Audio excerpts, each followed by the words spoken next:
today's video is going to be on how I passed my NCLEX at 85 questions on the first try. So I'm just going to talk about all the different things that I did and maybe that you guys could do as well.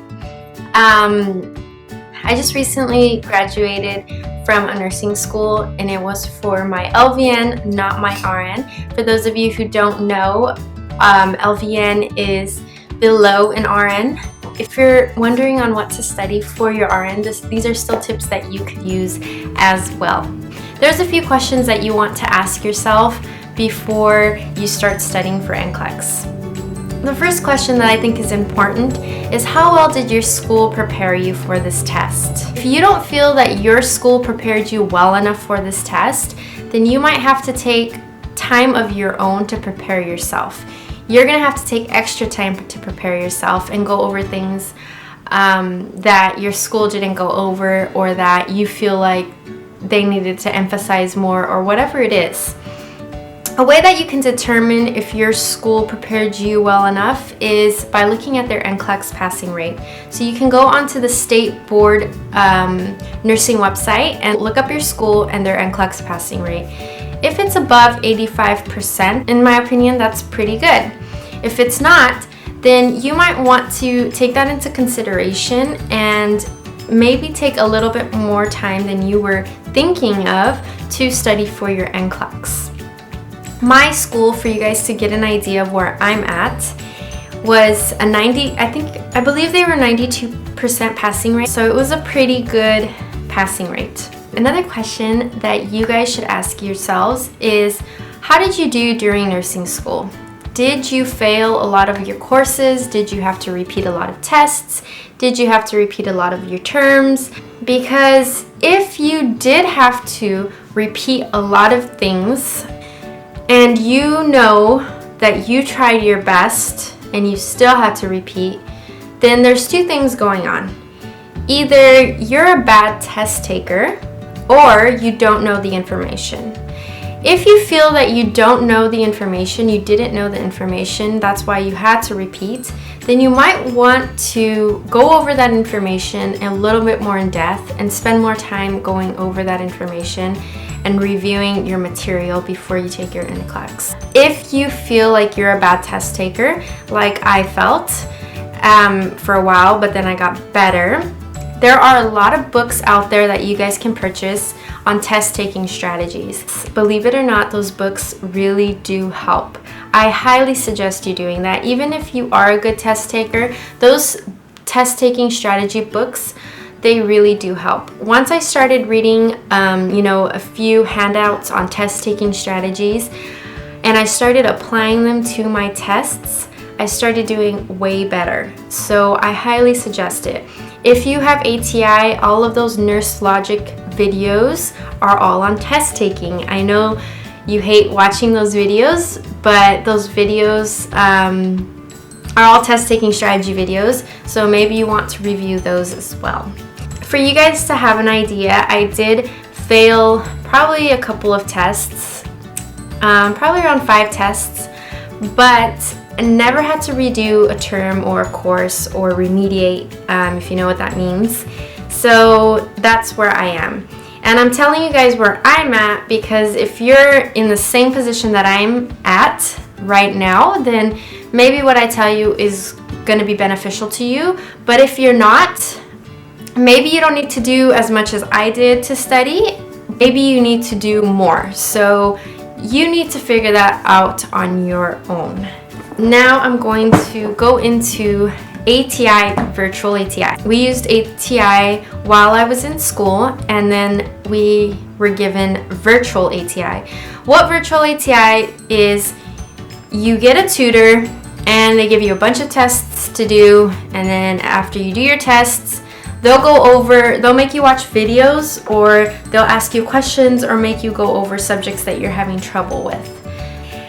What I did, which my tutors talked about doing, but they didn't really tell me that I had to do it, was a focused review. So for those of you who know ATI, they have focused review worksheets that you can print out and fill out.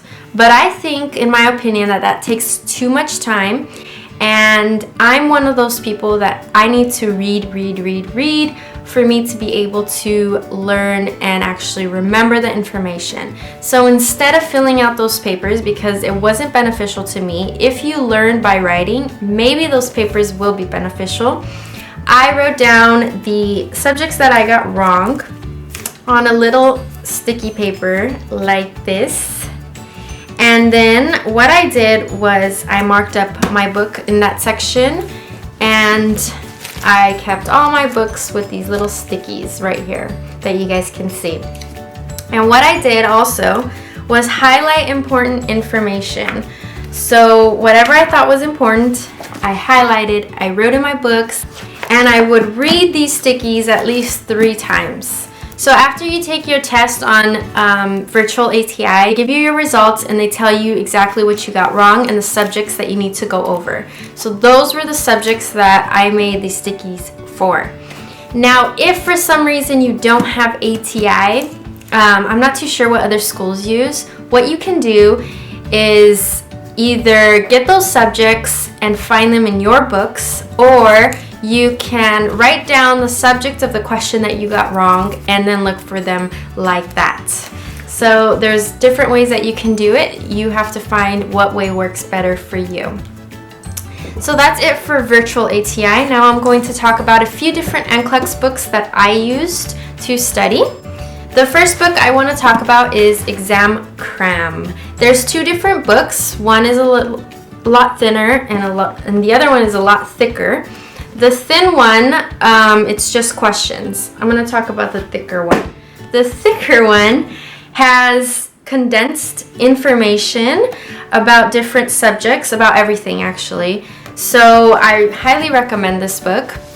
And it also has questions. I read this entire book and I highlighted this entire book, and I did all the questions except for the quiz in the back of 200 questions. That's an assessment to tell you where you're at according to NCLEX. For this book, the 1,000 questions, I did only 250 questions off of this book.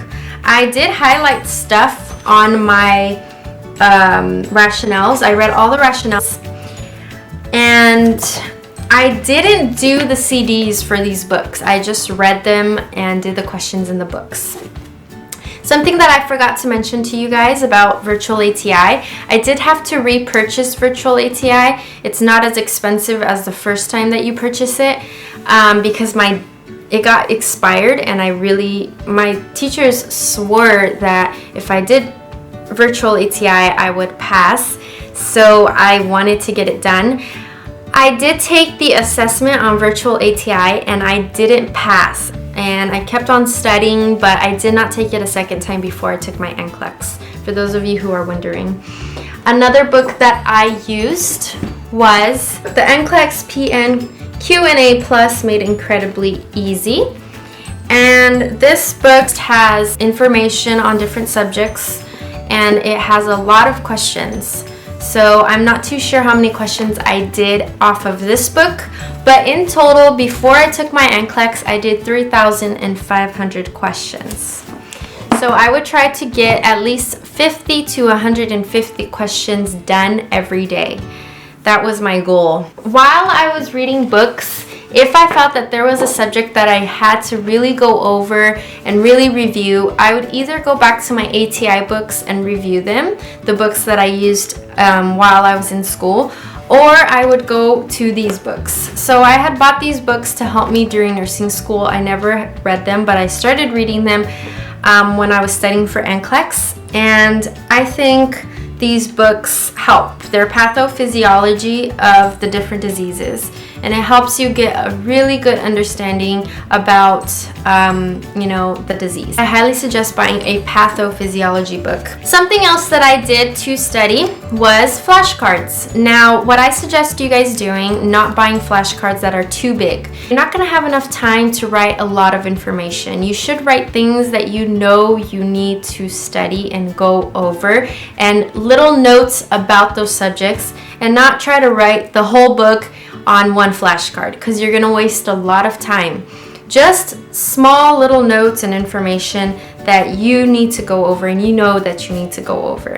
And then find a time in the day for you to go over these. So if it's before bed or right when you wake up, my time was right before I started studying. I would read these one time.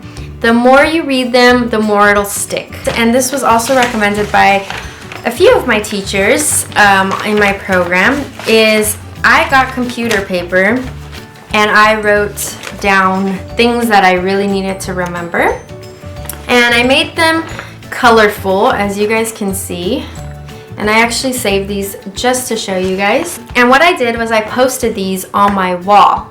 That way, every single time I came into my room, when I woke up, before I went to sleep, I was always looking at these papers, and it really does help the information to stick better if you're having trouble learning it. Another suggestion that I have for you guys is don't take too long to take your test, because right now after graduation everything that you learned is really fresh in your head. It took me 3 months. I graduated October 31st. I took my test February 11th. There comes a point, you guys, where you just need to go and do it.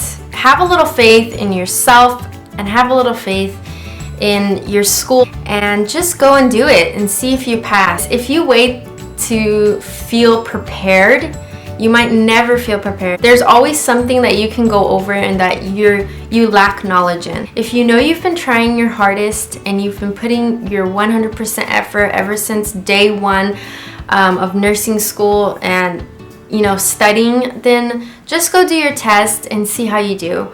Most likely you will pass.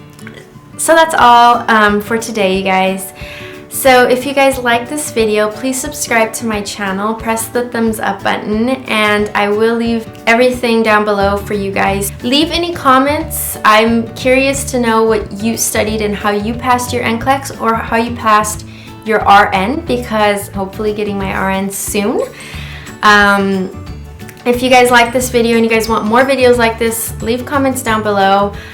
Give me ideas. I do have a lot of information that I can share with you guys about nursing school and about just everything to do with nursing in general. Now that I passed and feel more confident talking to you guys about it, I don't mind doing videos on it. Thanks for watching, and I hope to see you guys again.